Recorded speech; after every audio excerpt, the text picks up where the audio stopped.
some of the off-site infrastructure work that we had to do, though that's ordinarily the work of the local authorities, the housing delivery, and then the key outcomes or the key takeouts. So just quickly in terms of background, in terms of how the Old Mutual Group is structured in Zimbabwe. So the holding company is Old Mutual Zimbabwe, stated there, which is 75% owned by Old Mutual Limited, which is the entity that's listed on the Johannesburg Stock Exchange. And 25% of that shareholding is owned locally by staff, client pensioners, and a few other shareholders. So the way the group is structured in Zimbabwe, we effectively have three business lines. So insurance, both long-term and short-term. Investments, where we've got two businesses there, a property unit and a traditional asset manager who focuses on all other asset classes excluding property. And then the banking business, which is where I sit, as CABS, which is traditionally a building society, but from about 2012, 2013, we started operating as a fully fledged commercial bank, but still using a building society license. So just quickly, why did Old Mutual decide to get into this space, which is the housing space? So the first item really related to the national housing backlog that we've got in the country, and that's estimated at about 1.3 million houses. So as Old Mutual, looking at that number, we obviously couldn't do anything significant in terms of bringing that number down, but we felt we could make a contribution, and in our case, we sought to contribute about 15,000 houses to reduce that backlog. It also went without saying that we wanted to introduce well-serviced houses into the market. Though there have been a lot of developments in terms of housing, most of these are not adequately serviced from an infrastructure point of view. Affordability was also a key objective for us, but I think as I go through the presentation, you'll be able to pick whether we managed to achieve that objective or not. And because we've got a lending unit within the group, there was also an intention to be able to create our own stock on which we could then advance mortgages as a key objective.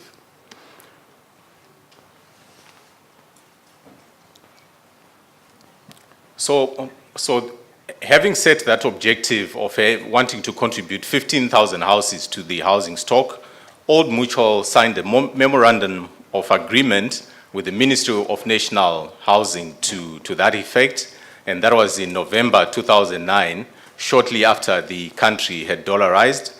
A couple of years later, as CABS, the lending unit, we managed to get into an agreement with the local authority to purchase land from them, about 200 hectares of land at about 50 US cents per square meter. And what we agreed with them was that we would produce 3,102 low-cost houses. The construction then began around about June 2012, and May 2015, we delivered 2,797 houses. I think key question there would be the difference between the 3,102 and what we actually delivered. So once the servicing had been done, some cooperatives that were in the area saw a very great opportunity for them to build on the land that we had serviced. So we lost some stands in the process. And because the houses were quickly built, it was also then morally difficult to push these people off the land. Hence, we were then compensated with separate pieces of land to make up for that difference. So in terms of the funding side, when we looked at ourselves as a bank at the time, given the total asset base that we had, it was not possible for us to fund a project of that magnitude by ourselves.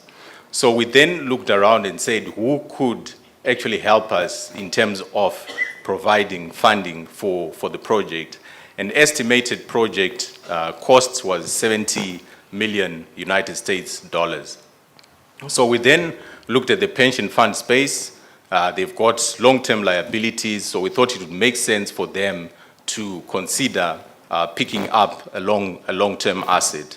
So the points that are put there are more the discussion points that we had with them in terms of considerations that they made in terms of taking a view on whether they wanted to participate in the instrument we're offering or not. The economic environment, I think that has been mentioned already.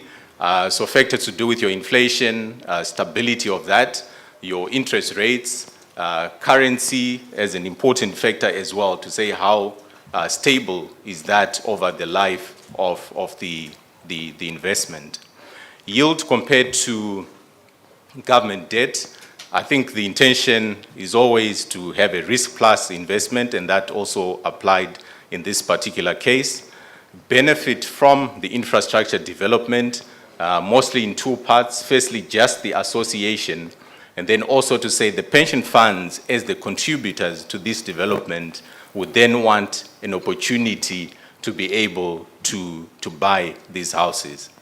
The last point on the slide, project risk, to say, yes, you've got this great idea to deliver 3,102 houses, but given all the factors that are prevailing within the environment, will you actually be able to deliver the houses? Then once you've delivered them, will you be able to sell them so that you can get the cash flow to pay us back? But having gone through the discussion, we got to an agreement that the project did make sense. So 62 million out of the 70 million required for the project was then raised from pension funds. Agreed tenure was 10 years, and disbursement was over a 3-year period. So quarterly, as we went through the project, we then raised disbursement notes. Coupon rates at 8.5% per annum. Just to give some perspective, inflation at the time was sitting below 1%. So very positive real return of about 7.5%, which the pension funds liked. In terms of the lending side at the time, mortgage rates to the low income sector were sitting at about 12%. So the bank in this case was clearly not getting a very fat margin, but this is something that had to be done. A key attraction, what I've put there is prescribed asset status, is something that exists in our country where pension funds are meant to invest a certain percentage of their assets in government-related instruments. But where an investment is made into the private sector that is a social benefit or contributes significantly to the economy, you can make an application to the regulator of the insurance industry, with the Insurance and Pensions Commission, for the bond to be given that prescribed asset status, and that's something we managed to achieve. So that was a big positive for the pension funds in that case. Key stakeholders, I think most of these I've mentioned already. The pension funds coming in with $62 million, consulting engineers. On the contracting side, we worked with 4 contractors, and what they told us, during the busiest period of the project, when everyone was on the ground, there were probably about 900 workers working on the project. So in terms of economic activity, without even looking at the people who supplied the doors, the window frames, I think the impact was significant. In red, Old Mutual Property were part of the group, acted as our project manager, and tried to keep everyone pulling in the same direction. So off-site infrastructure, like I said earlier on, ordinarily should be put in place by the local authority, but unfortunately, there were funding issues, hence we had to make a commitment to actually develop part of that infrastructure. If I can, so one of the things we put in was a water reservoir, 5 megaliters, and that's sitting at a distance of about 4 kilometers from the project. So we also had to put in piping, and fortunately, That was gravity fed, so no pumping required for that. We also had to work on the sewer pump stations, a total of 3, SP1 to 3. One of those was in existence already but required rehabilitation, and 2 of those were completely new. So what we committed to spend on these, we're sitting at about $5 million US dollars. So while the project was going on, the land that we got is already part of an existing suburb, but there's a road that was meant to be developed that links the new suburb to the older suburbs. So while the development was going on, it was a lot simpler, gravel road, lots of heavy trucks coming through, and grading would be done as the project progressed. But once the project was done and the contractors moved off-site and the first few people purchased their houses, the road on the left is what they had to deal with. So that was after the first rains. The car behind the white one, I think, is a Mercedes E-Class. So now you have your customers who have bought these houses saying, cabs, you develop this project, there is no road, and potential buyers also saying there is no road to that place, so we're not going to buy those houses. So we then engaged the local authority, who quickly pointed out their funding issues, so they couldn't do the road. So what we ended up doing was to give them a commercial loan, again from the bank, so that they could actually develop the road. And what we have on the right is the outcome. So fortunately, the road was eventually put in place. So quick summary in terms of infrastructure provision, the water reservoir, the sewer pump stations, and the financial support that we had to provide for the link or the access road. Then the on-site infrastructure, I think the usual water, sewer reticulation. And on the electricity side, I think just a quick point there, that again, the power authority needed to come to the party, but also had funding issues. So the MV reticulation is something that we had to fund upfront and then had to recover funds from the beneficiaries. So moving on to the houses themselves, the inception of the project basically came up with 3 house plans. The first one on the left, just a basic core house, 27 square meters. The one in the middle that we called an A+, the same 27 square meter house, plus plinth measuring about 38 square meters. And then the last option, a 4-roomed house with 2 bedrooms measuring about 47 square meters. And in terms of the mix of those houses, because we're trying to manage the project cost, the bulk of the houses was actually the core 27 square meter unit. Moving on quickly to what we then got to. Top left is a handful of the houses, but because there are about 2,800 of them, there are a lot more of those. Followed by the 27 square meter type house, the 27 square meter with the plinth, and then the 4-roomed house. In terms of pricing, what we had is the final outcome. We're looking at a price range of about $27,000 US dollars to about $34,000 US dollars. So the affordability story in terms of the market that we're targeting kind of fell out of the range that would have been ideal for them. The MC has started moving around. That means speed is required. I'm in trouble. But what we have found to be the most amazing, though, is once customers started moving in, the scale of the incremental development that we've seen. So that's the same 27 square meter house. Someone has already put up their foundation and they're starting to build on that. And these 3 are just examples of some of the final products that we've seen as we move through the site. And they are actually, some of the houses are even bigger than the ones that I've shown here. How the funding has happened, in some cases, customers have come back to us for funding. In some cases, they've used their own funding. A couple of risks that have emerged. One of our customers bought 2 units, decided to raise them completely to to the ground and started rebuilding. The risk for us, clearly being our security, would be compromised until the building is complete. Challenges resolved, so fortunately not challenges faced, but challenges resolved. So we encountered some challenges and we quickly resolved those. So restrictions on selling, so there are city council bylaws that were in existence that defined who you could sell to. So the person had to be a resident of Harare, they needed to be on the housing waiting list for a defined period, they should not be a previous homeowner, and so on and so forth. So once we put that sort of criteria and tried to filter the market, we ended up with hardly any buyers effectively. So engagement then had to start with the local authority, and fortunately we managed to get those restrictions removed.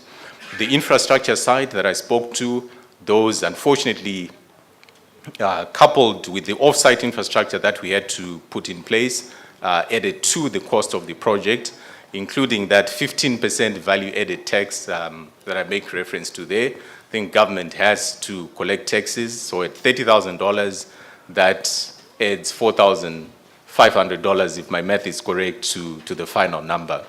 The 25% deposit story, just quickly on that, because the deposit story has been spoken to earlier. So as a mortgage company, that's our traditional deposit that we require. In this particular case, we then had to reduce it to 10%, and we also introduced a rent-to-buy concept where we introduced a very nominal rental, then gave the customer a 1 to 2 year lease, during which period they could then raise a deposit. Then once they raise the deposit, would then put a mortgage in place and sell the house to them.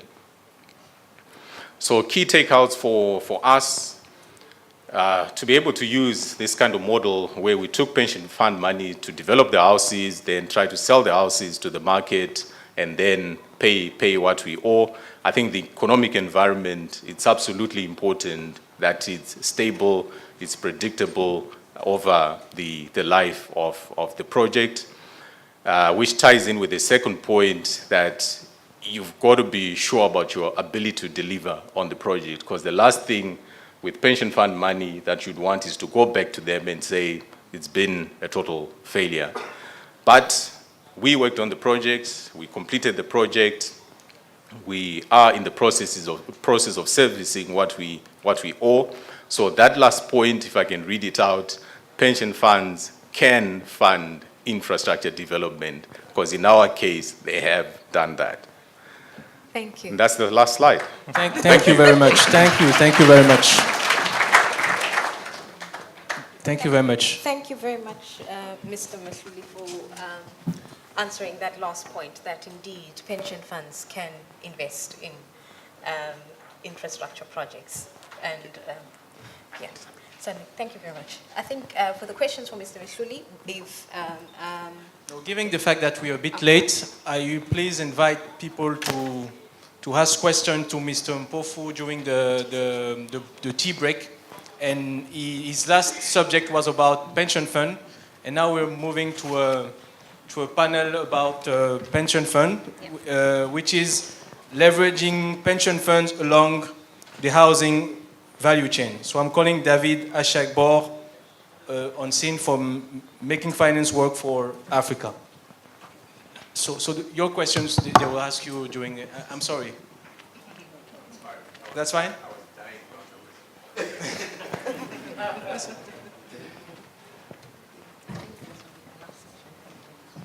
No problem. Good afternoon. So I'll let you all your... Yeah. Good afternoon. So my name is David Ashabo. I'm the coordinator of Making Finance. So my panelists are, I have Akosua Nelson Kofi from Ghana. Can we have a round of applause, please? Wake people up a bit. Thank you.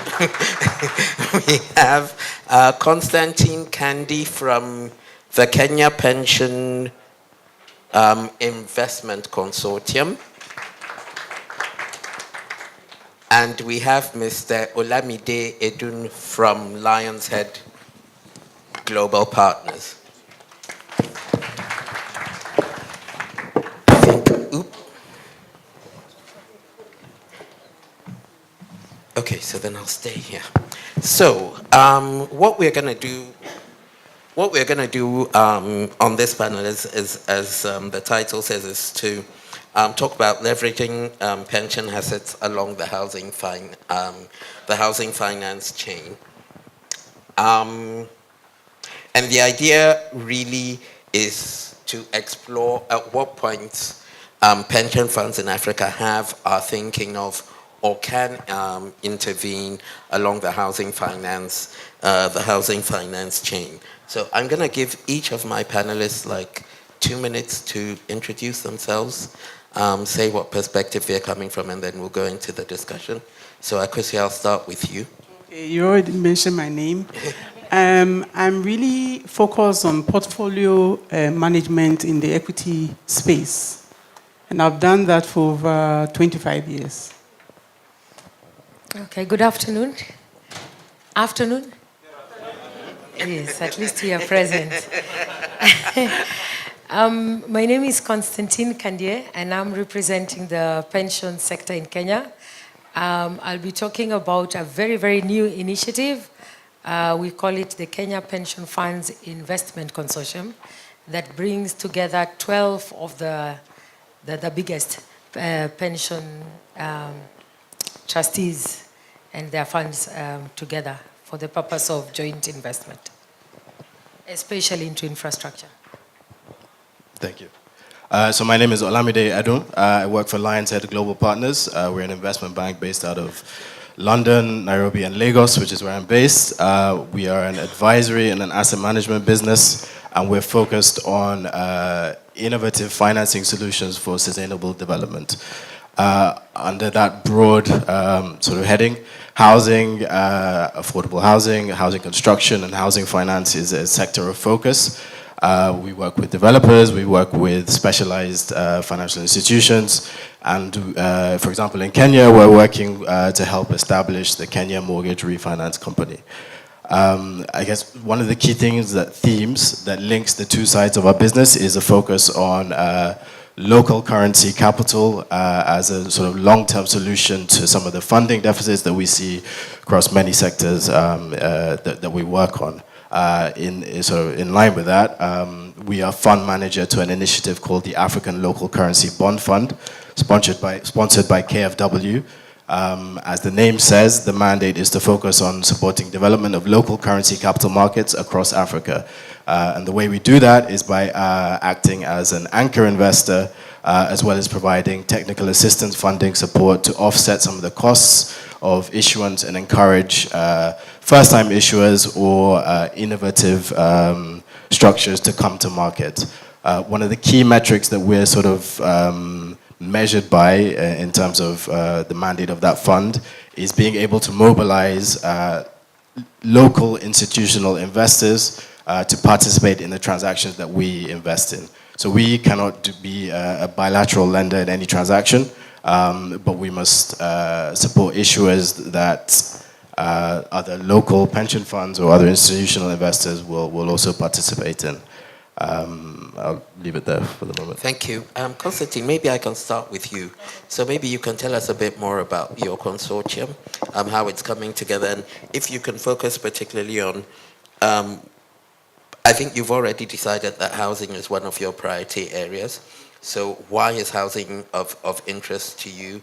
And as someone who's sort of looking at the sector with fresh eyes, what are some of the things that excite you about potentially investing in housing, but also what are some of the things that worry you about investing in housing? Thank you, David. Like I said, the Kenya Pension Fund Investment Consortium is perhaps a unique but also a peculiar consortium because we are basically responding to the challenge that we face in our own country, where the pension fund sector is very fragmented. I have seen and interacted with some other stakeholders from other countries where they have a very strong, one or two or three pension funds. But in Kenya, we have, I think, somewhere in the region of 1,112 pension funds.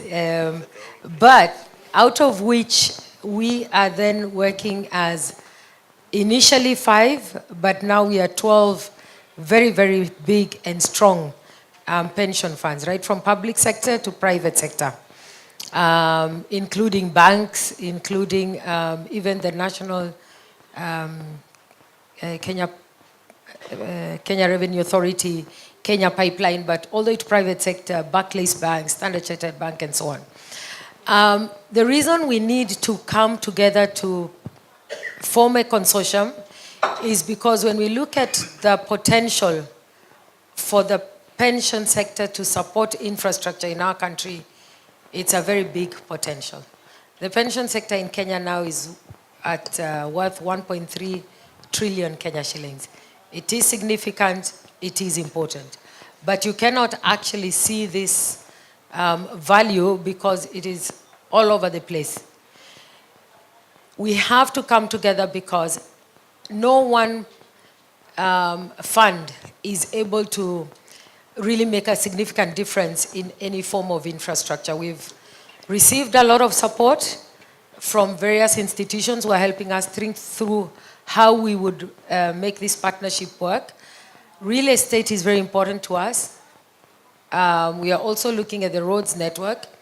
We've had exposure visits, especially to Southern Africa. I have been to Abidjan twice before, courtesy of David, to really learn from what is happening in this region and be able to perhaps tweak that and design it to suit our needs. Real estate specifically is becoming very, very important, especially because the pension contributors themselves feel that this is an area in which they would be willing and able to take up those spaces. The challenge, however, and this is the question that our members keep asking us, is what are the returns? I think what is important is that the pension trustees are not going to make an investment just for the social benefit and for diversification, as we are told every now and again. It really has to be competitive. It has to meet certain requirements, and members have to feel that their return is guaranteed, even though it's long term, and they have to feel comfortable that this kind of investment will definitely bring them comfort in their old age. Like I said, we are getting a lot of support. We've had support from the World Bank, IFC. We've had support from the USAID, African Development Bank, making finance work for Africa, because it's not easy. But what is also interesting and more important is that we've had support from the government of Kenya itself. The RBA and the PPP unit of the Treasury have been trying to understand what it is that we want to do and trying to see what are the policy changes that need to be made to enable us to work together in this manner. Our vision and our thinking is that 1.3 trillion can make a very big difference in our country. And perhaps taking the same concept across Africa, we believe that we should really be developing our own continent. We have very many interested parties. In fact, we've had 3 visits now, I think from US pension funds who are very interested in investing with us. But I think we should definitely be taking the lead. Thank you. And just to clarify that the 1.3 trillion is about $10 billion? 13, yeah, sorry. Akosia, SNIT has been investing in housing for some time. So can you tell us a bit more about SNIT's interest in housing? So what have you done? Have you done direct or indirect? What instruments have you used? And also if you can talk a bit about key risks. Okay, thank you. So SNIT is the first-year pension fund in Ghana. And as part of our investment policy guidelines, we have to invest about 18% in the real estate sector. Now, when you look at the 18% that we have in the real estate sector, Basically, around 79% is in commercial properties.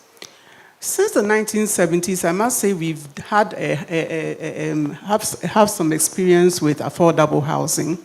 And this has been done against a backdrop of the fact that we have a strong technical team in-house, in that we have a project development department that has all the technical people you can think of, the architects, surveyors, etc.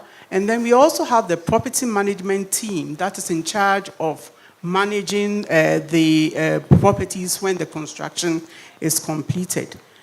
So basically, we have done direct investment in housing, and we've also done indirect in that we funded a mortgage financing company that was initially called Home Finance Company and is now known as Republic Bank, since it has now converted to being a universal bank. And then we've also invested indirectly in listed banks on the stock exchange. We've done corporate bonds. We've also done direct lending through banks to the real estate companies. And in recent times, we looked at the option of doing joint ventures with construction companies in the private sector. And then there's this asset class that is private equity. We've done a number of private equity investments, and in those investments, we have companies that are focused on affordable housing. Now, when you look at the key risks key risks that we've seen since we went into that segment, we realized that our main objective is fair returns, but sometimes this has eluded us. Because initially the philosophy was to build these houses, give them to employers, and then they would rent to employees. But as the narrative has been going, we've also had rent accumulation issues. So the decision right now is that we would only do outright sales of houses, and that would have full payment only through the banks. So if you come with half payment, etc., it would not be accepted. Then another issue that has come up is the maintenance costs. As you realize, most of the people who rent these properties are civil servants, and we were unable to charge economic rents, and we had high maintenance costs of these buildings. So going forward, the decision is that for any housing estate that we put up, and we have a number that we're recently selling, we have to implement the condominium concept. So we have property management companies that will maintain these affordable housing projects. And now, within the purchase contract, you have a payment for CAM. So nobody, and you have to, when you are paying outright, you pay 6 months of CAM in advance. Indeed, we have a challenge where, we don't have any rent law that enforces the payment for CAM.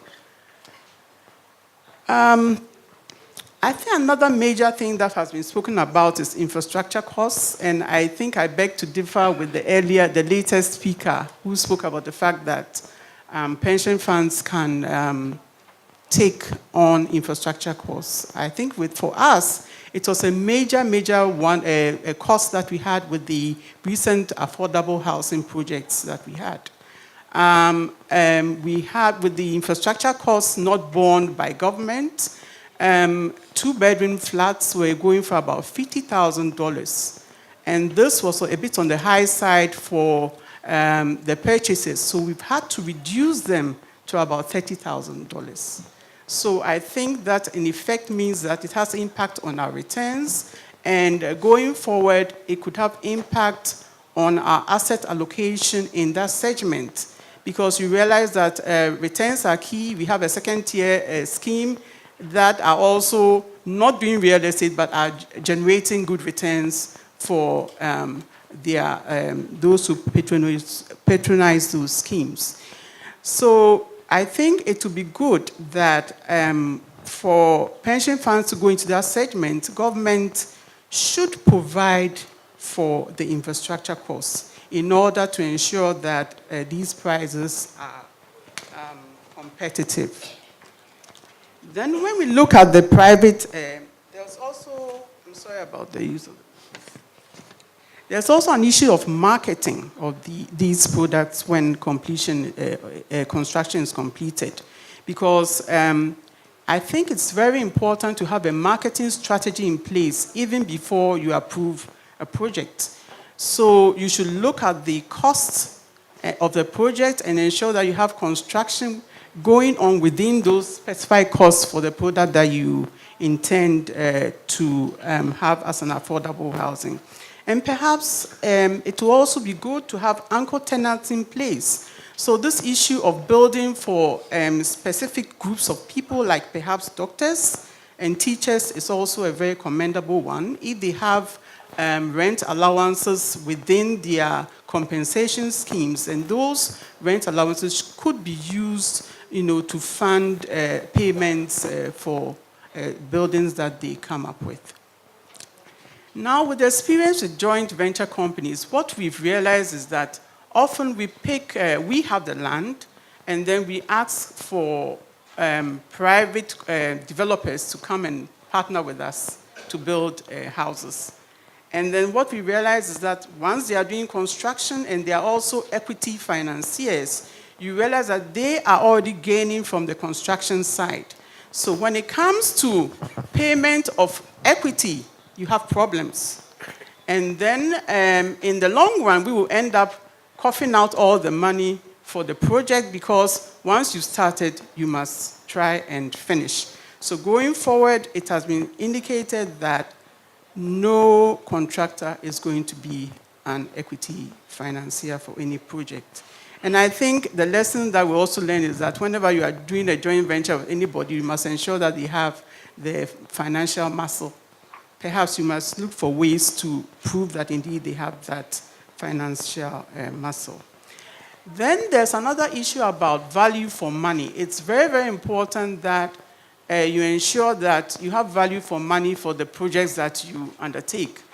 In some cases, perhaps if there's not too good monitoring, then you have projects with issues, and that, I think, is a problem for those who purchase houses, because after you've sold, you have so many complaints coming in. I think that's all for now. That's a very good start. I'm now going to ask Olamide, can you tell us a bit more about Lion's Head? It's one of them is working. I think they should. Is it working? Yeah. Yeah. A bit more about Lion's Head and some of your transactions, especially where you've leveraged pension assets, sort of in this context. Okay, sure. So like I mentioned, our role, so we are primarily, we're solely a bond investor, and our mandate is to ensure that we mobilize local capital alongside any investment that we make. I think I'll just touch briefly on two recent transactions that we did in Nigeria, which maybe help shed a little bit of light as to how we operate. The first one is an initiative called the Mortgage Warehouse Funding Limited, and that arose largely. Yes. Can you hear me better now?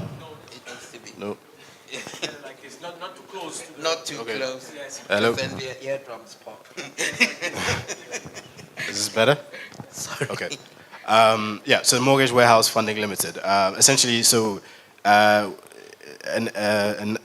Nigeria set up a mortgage refinancing company a couple of years back, which developed uniform underwriting standards and which allowed for refinancing of mortgages, long-term refinancing of mortgages. So that side of the market was kind of set. What it subsequently discovered was that the mortgage banks who were supposed to originate the mortgages, which are subsequently refinanced, didn't have sufficient liquidity to originate mortgages quickly enough and at enough scale to leverage the full capacity of the mortgage refinance company. So an entity was set up, MWFL, essentially to provide liquidity, short-term liquidity to the mortgage banks to initiate the mortgages, which posed a 6-month seasoning period, which is what the uniform underwriting standards say, should be the minimum before the NMRC can refinance. So the entity was set up to provide the liquidity to allow them to do that. Because of the, I guess, the risks associated with doing that and the risks associated with the credit quality of specific member mortgage banks, there was a lot of credit enhancement structured into the vehicle, which we can discuss in detail bilaterally later on. But fundamentally, we subscribe to subordinated notes in the vehicle, which will allow pension funds to take a position in the senior notes, which they're more comfortable doing, which allow that initiative to kind of come to take off and launch. So that's one example of working with on the mortgage finance side of the puzzle. Subsequently, we've also participated in a bond issuance by a local developer called Mixter Nigeria, which is one of the few companies which has, I guess, sufficient land bank to develop what they want to do now, which is affordable housing at scale. They had initially come to market with a guaranteed bond issuance in January of 2017. A combination of market conditions and a little bit of mistiming meant that they didn't raise the full amount that they wanted to. We subsequently worked with them to structure a transaction where there were two tranches, one fully guaranteed tranche, which allowed them to use the capacity under the remaining capacity under their guarantee, and an unguaranteed but secure tranche, which we were the anchor investor in, and which also had other local pension fund investor participation in it. Essentially, a combination of those two tranches allowed them to raise the full amount of capital that they wanted to, which they otherwise may not have been able to, given the remaining capacity under their guarantee. So there's just a summary of two examples of recent transactions that we've done. Okay, thank you. I'm aware that there's a lot of interest in this subject. We have about 20 minutes left, so I just want to do a first check and see if there are any questions to the panelists so far, because I really want to make sure we get questions in. Yes, sir. 20 left. Yeah, and that was after negotiation, Habib.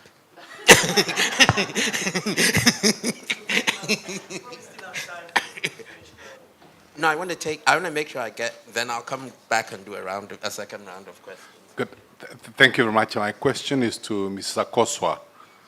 I had say that when you are structuring a JV, that you have ruled out including a contractor. Can I correct you there? I didn't say rule out.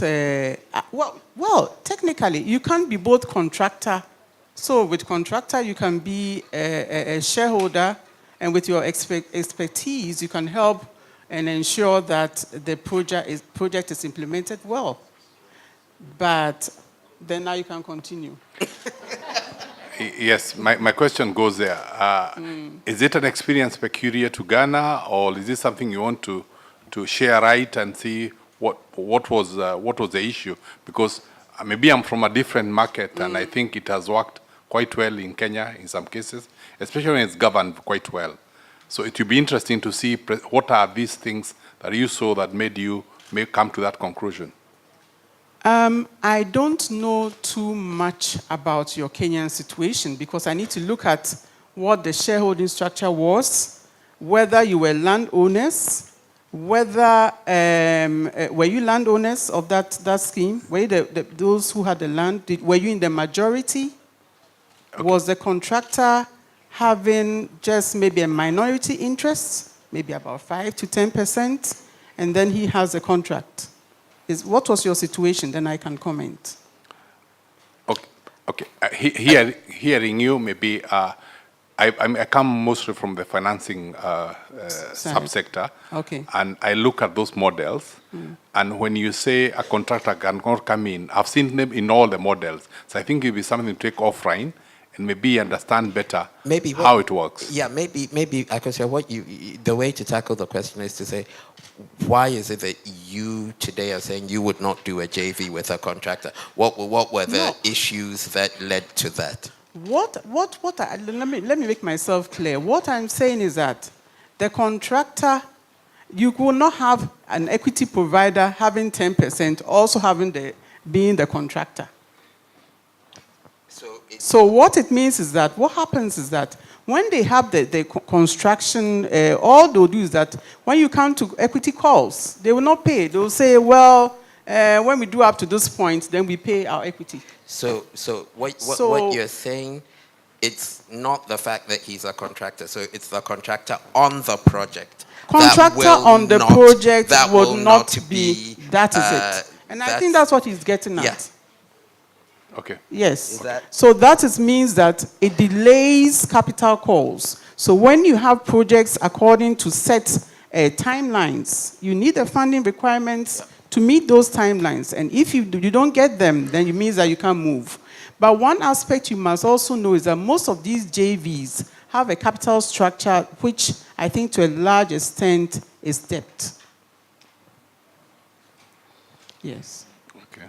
But then you have somebody who is with you as a joint venture partner, but he's totally benefiting from construction and would not care too much what happens to the equity holder.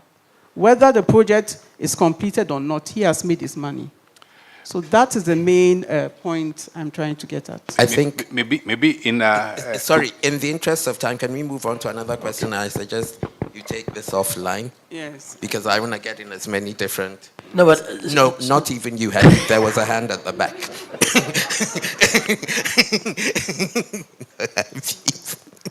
Go on.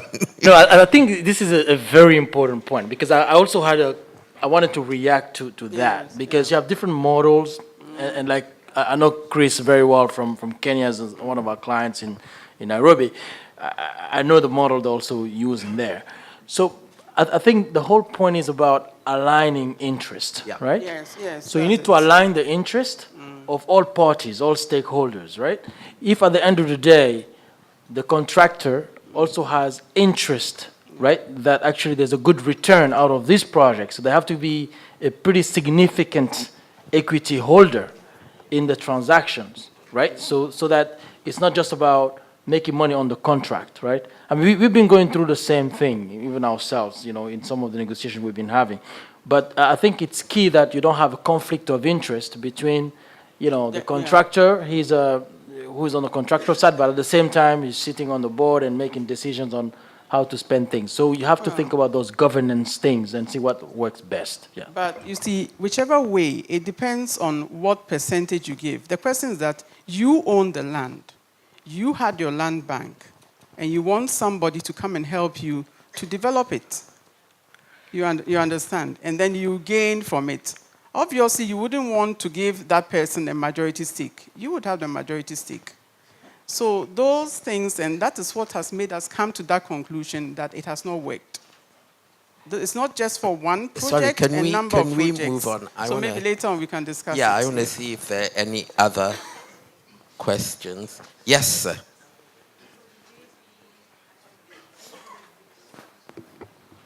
Yeah, my question would be to Olamide and by extension, Constantine, the pension fund person from Ghana.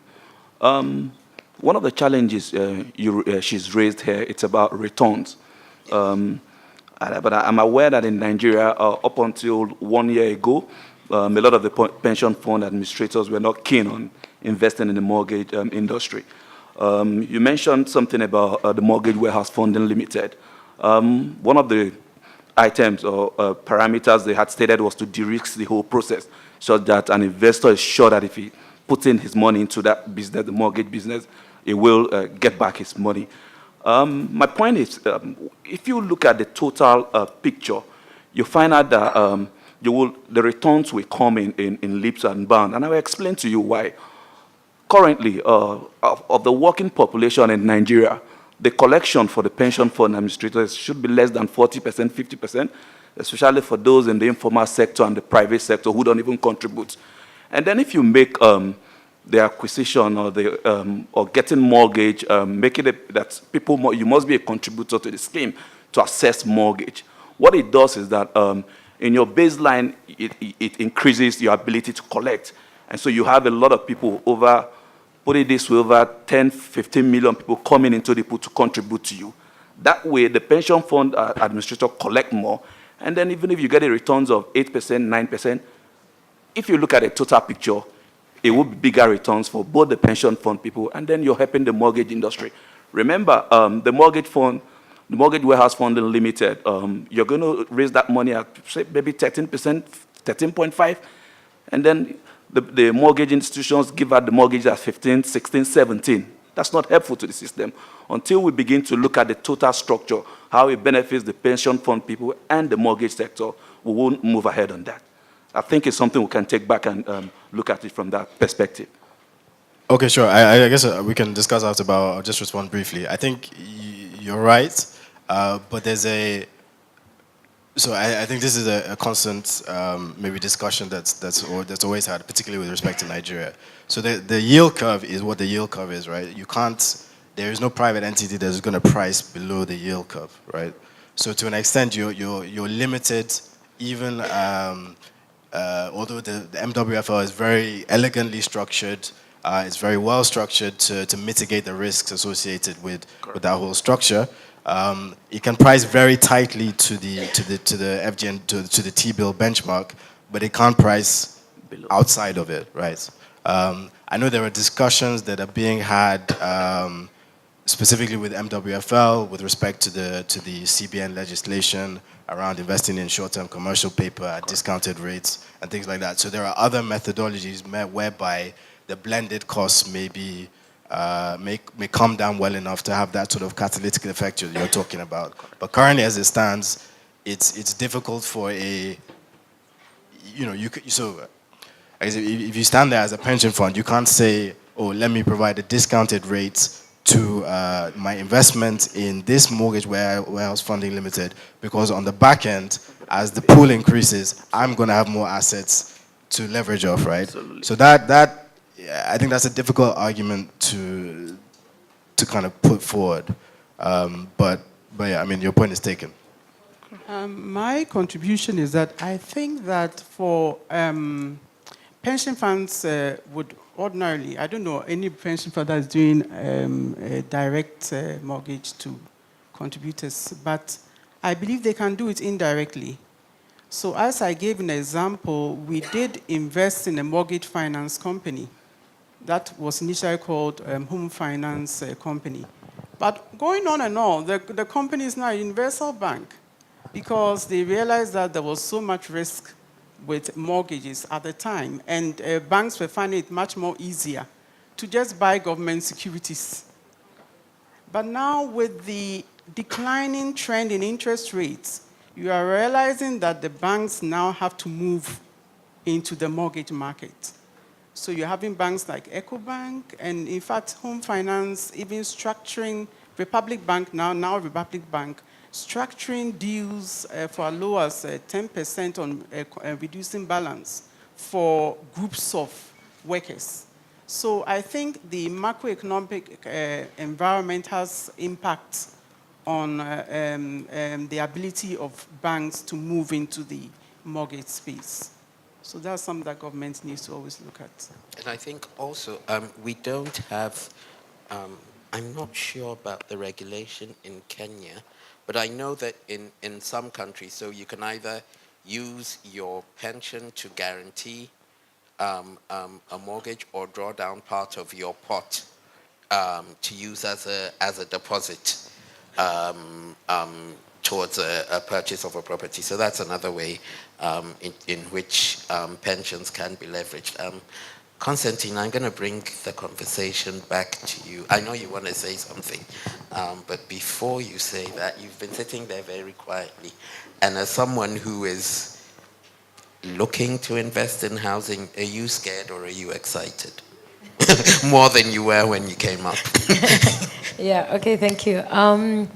Yes, I think it's important to clarify that the pension funds in Kenya are already quite active in supporting various instruments. But what we are coming together to do as a consortium is specifically to look at investment in bigger ticket projects, such as construction of major roads in Kenya.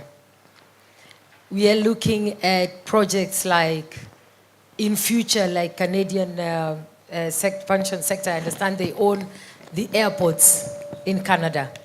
So we are not talking here about your everyday estate development. That already happens, that's already going on. But what is happening in Kenya specifically is that we are now looking at how to develop Kenya's social structure, infrastructure, and how the local institutional investors can participate in that. So this is beyond estates, this is beyond providing water and so on. We are looking at energy projects, for example. We've had study tours to South Africa to evaluate opportunities in affordable housing. We have memorandum of understandings with various partners. But I think what is critical and important is that before any investment is made, the pension funds are not at any point going to be in the construction business. They are not at any point going to be directly controlling these investments. We are receiving proposals for potential partnership from various stakeholders who wish to have our money, so to speak. And so they have to make a case for us. They have to make it worthwhile for our members to participate. And so I think that's an important clarification. When it comes to housing, we are not scared. We are quite excited. And we think that because we still have a very, very big need for housing in Africa, this is, they call it what, a greenfield area that we all must participate in. The need is that big. And the truth is that pension funds have been used in the past by other stakeholders along the value chain. But this time around, the pension sector themselves are wanting to really sink their teeth into the game and be more active and proactive in appreciating these projects, in appreciating what difference they can make. So I think with that clarification, I want to also make it clear that there's no investment that will be made without consideration for the risk, consideration for the ticket size of those projects, consideration for the complexity, and for the cost of evaluation and due diligence.